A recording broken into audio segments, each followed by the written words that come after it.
goes. So I will talk about bestiaries and the genre of bestiaries and reframe them according to a natural cultural approach. Bestiaries are speculative objects whose representation, figure, and perform specific values and social relations. Considering the history of bestiary as a genre, Michel Pastoureau says that during the Middle Ages, bestiaries belonged to the field of cultural history and not to the field of natural history. In fact, their images are barely copied from an observed reality, but are mainly conventional and highlight certain attributes, mixing invented and real aspects. I intend to resituate the genre in between the natural and the cultural, where social associations among multi-species actants take place. Traditional bestiaries work as devices in which animals are classified as mirrors and models of human life. Taxonomies of animals as living metaphors have been productive of certain ideas on society, informing social relations and its orders. Derrida calls this, quote, the crazy project of constituting everything within a zoosphere, unquote. He considers the, quote, history of fabulization always a discourse of man, on man, indeed, on the animality of man, but for and in man, unquote. In the 11th and 12th centuries, medieval bestiaries used animals to illustrate moral and religious dogmas, following the Latin translation of the Greek Physiologus and of Isidore of Seville as the main sources, and were an effective instrument of mendicant orders, monastic schools, and priests. There are in fact satanic and Christological animals, such as the hyena or the hedgehog versus the deer or the pelican.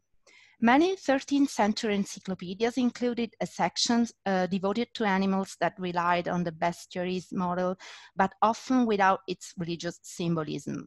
They always maintained, is there a problem with my presentation, or can I go on? No, everything's fine, go on. Okay, sorry. I was saying they included a section, the encyclopedias, devoted to animals that relied on the bestiaries model, but often without its religious symbolism. They always maintained a link to human society, human features, and its practices, from hunt to agriculture and the regulation of sexual relations. The last moment of bestiaries' popularity came with the colonial exploration of the New World and the encounters with alterity, when imaginary animals convey the fears of the unknown and again, human will to power. My idea in writing a bestiary drawing on Haraway's animals was that of a book in which animals acted outside such representations, without at the same time submitting them to the objectivity of scientific observation and the truths of the natural sciences discourse, given that that discourse employs animals as models and mirrors too, and for the same reasons, only better dissimulated.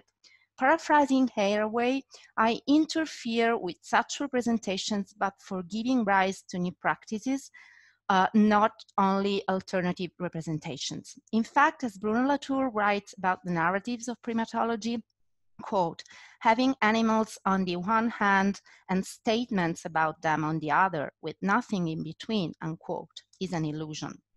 Each chapter of the bestiary I wrote draws on an animal that inhabits Haraway's text, from primates to spiders, from pigeons to dogs and coyotes, from biotech animals to real and speculative symbionts, and expand on their history with an approach that combines cultural studies, STS, and feminist theory. I also engage with Haraway's feminist philosophy of animality, showing how her consideration of non-human animals has much changed over time. And I also question some of her weaknesses for the discourse of feminist critical animal studies. Whereas Derrida poses a question of words and vision, focusing on the singularity of animals, I believe that we need to go farther. First, we surely need to get rid of traditional representationalism, a shift from speciesism to revision and respect. Then we also need to consider relations and connections and become aware that the whole picture's formation doesn't only belong or pertain to us as humans. Using a hybrid term, which is central to Haraway's philosophy, I talk about natural cultural bestiaries where animals opacify and trouble the transparency of our knowledge and urge us to pay attention to the multi-species entanglements and nodes our histories are made of. Respect here implies layering the onto-epistemological plane with a social political dimension, paying attention, meeting respectfully, acknowledging our multi-species relations of obligation that such entanglements present us with as the basis for the constitution of a multi-species society. An example of such multi-species entanglements is the art of byssus. The Pinna nobilis is a Mediterranean pen shell that secretes keratin filaments to defend itself from marine predators, such as starfishes or octopuses, which produce the extremely valuable and difficult to weave sea silk, aka byssus. The Pinna nobilis has become threatened with extinction, partly due to overfishing and water pollution. The art of weaving byssus is now preserved only by a few women on the island of Sant'Antioco in Sardinia, who protect and respect the Pinna nobilis lives while collecting their threads. Chiara Vigo is the most renowned among them. Paying attention to multi-species entanglements also requires reconsidering some of the coordinates through which we have socially defined and oriented ourselves, alliance and community. Carter and Charles, for example, make the case for a notion of agency in a way that is very near to Haraway's view, reformulated not in terms of an inner property of human self and intentionally exert on an Okay, I was saying that paying attention to such entanglements requires reconsidering some of the coordinates through which we have socially defined and oriented ourselves with, like kinship, alliance, and community, without recurring to identity of the human or to its specular image of the absolute alterity of the animal. Carter and Charles make the case for a notion of agency in a way that is very near to Haraway's view, reformulated not in terms of an inner property of the human self, but rather as emergent in contextual relations. Agency is distributed in, quote, overlapping webs of agential conditions involving social agents without exception, unquote. So Haraway shares this performative anti-essentialist approach to the social, which displaces the social from its exclusive location in human beings and locate it in interspecies doings. Here, she also expands the tradition of social interactionism, which grants access to the social order through the symbolic activity of language that only humans are said to possess. Indeed, according to a post-human, post-median sociology, animals are significant others that act as social partners, not merely as surrogates of absent humans or projections of anthropomorphic intention. Calling for a performative approach to animal sociology, Strom and Latour note that the first meaning of the word social originally was association, beyond the requirement of commonalities or contracts. Neither human nor animal, the social is the order or disorder, emerging in performative interspecies meetings, which are not always predictable. So, whereas the most contested as well as most celebrated figuration of Haraway's cyborg was useful to uncover the cracks and splices of subjective formations, her figuration of companion species are a permanently under construction constructive category that cultivate kinship work in action. As an example, in conclusion, I will talk about primates as one example of how entangled multi-species practices require other narratives and representation as well that are natural, cultural, and respectful of all the social agency involved. Aristotle and Plinius consider the monkey the most human-like beast.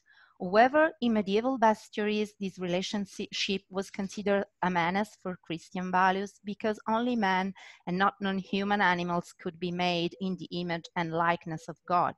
For this reason, bestiaries depict monkeys as ugly, obscene, scary, and greedy animals. And eventually they become the very image of Satan, able at simulating various human appearances, but similar to human beings only artificially. This nearness and similarity have been variably exploited in history until the biosocial sciences considered nature and primate bodies metonymically. They work descriptively and prescriptively, to naturalize inequalities and maintain the system's order according to a liberal mechanistic functionalist paradigm on the body of primates. Hunting, tool invention, food sharing, and the social division of labor consolidated by the privileged ownership of females inside nuclear heterosexual families mark the passage from animal instincts to cooperation on which human society can flourish. Not to mention the use of primates for aeronautical, medical, and psychological research, whose Enos and Coco that you certainly know and you can see in the slide are two of the most renowned examples. To learn about, and I'm going to conclude, to learn about different, more symmetrical social relating, on the contrary, it is useful to read the post-colonial critique of Neil Ahuja when he talks about the rhesus macaques' escape from the colony of Quejo, Santiago, where the monkeys were brought for medical research during the 30s. Their flight, Ahuja shows, rewrote the agricultural landscape of Puerto Rico, as well as giving life to new representation and local legends. Or, again, the analysis that Salazar Pareñas does of the colonial implications of the work of care in orangutan rehabilitation in Borneo in her study Decolonizing Extinction. And finally, the analysis of human macaque monkeys co-ecologies around the Bailey temples by Agustin Fuentes, where he talks about spaces in between the wild and the captive, where primates are integrated into cultural practices beyond simple geographic overlap or exploitation by humans. The Balinese niche offers macaques protection, food, and connection through riparian corridors. On the other hand, human beings receive economic benefits from the presence of the macaques that attract more tourism, as well as giving local people a sense of merit of connection with their traditions. This example shows that our genealogies are, so to speak, unfamiliar ones, and so are our futures, and that only if we learn to co-evolve with our companion species, we will be able to make birds in entangled ecosystems that are hospitable, healing, and open, even amidst the ruins of our inherited pasts. Thank you, and sorry for the interruption.